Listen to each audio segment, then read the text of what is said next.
I need a simple but accurate frequency generator and also a frequency counter for an upcoming project.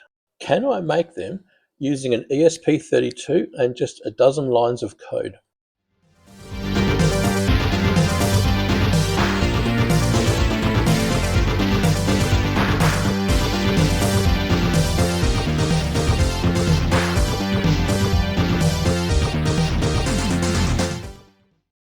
To start with, I need a frequency counter so that I can be sure that the oscillator is working correctly.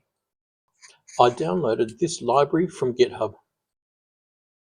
Here is the code that ought to allow me to use pin 14 as an input and send frequency measurements down the serial port. Let's compile it. Well, there's a lot going wrong here. Obviously, there's a problem with the library. After spending some time troubleshooting this, I found that the library is actually working perfectly, but the ESP32 core has had some major changes since this library was written. The changes were not backward compatible. Besides updating the code in the library, there is another solution: temporarily downgrading your ESP32 core version. Click the Boards Manager button to display the Boards Manager panel. Enter ESP32 into this box. Here you will see the version that you are currently running. Take note of it so that you can update back to it later. From this drop-down, select the version you need. In this case, it will be 2.0.17. Click Install to kick it off. The update will take a couple of minutes. Now, I am running the 2.0.17 version of the ESP32 core. Let's try compiling it again.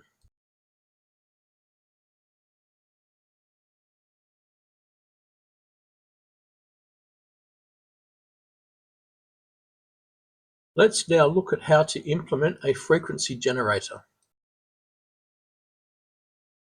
Luckily, there's a nice easy solution in the form of the LEDC feature of the ESP32 core.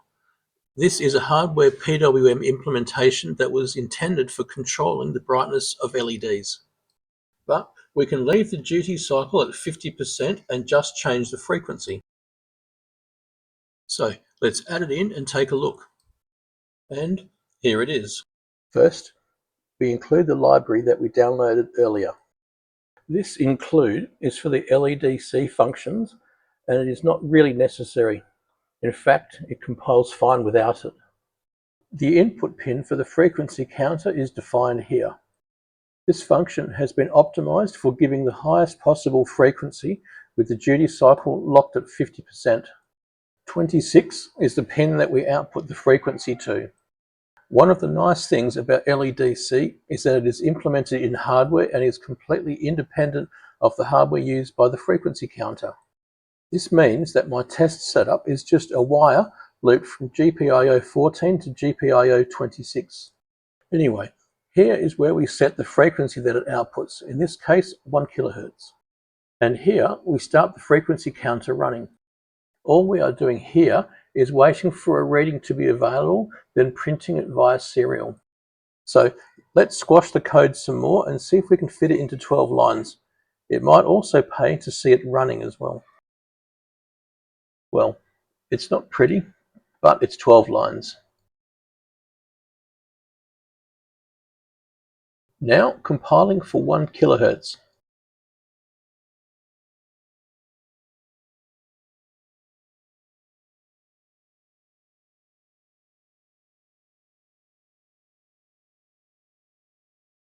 Well, that works nicely, but it's pretty lame. Let's try 10 kHz.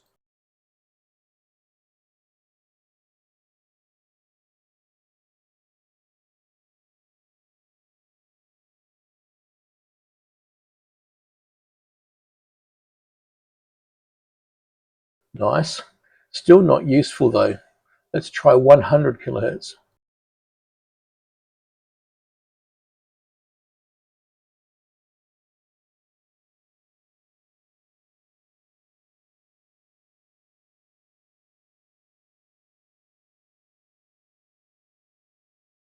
100 kilohertz is pretty respectable, but let's try 1 megahertz.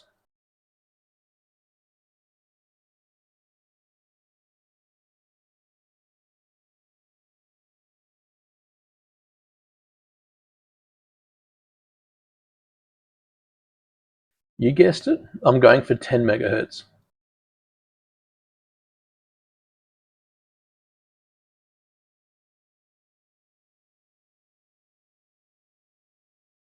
Now, from my research, I happen to know that 40 megahertz is the limit for this setup because LEDC can't go any higher.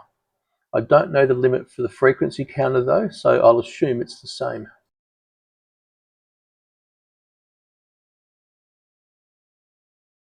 This is, of course, nothing like a professional frequency counter, as it only supports 3.3 volt CMOS levels, but it should not be hard to make the buffer circuitry for analog inputs. The same goes for the frequency generator, but the best thing about this is that you can interface the ESP32 to components such as sound generator ICs that require a clock input and generate the clock within the ESP32. This is from the AY38910 datasheet, and as you can see, the chip needs a 1.7897 MHz clock frequency.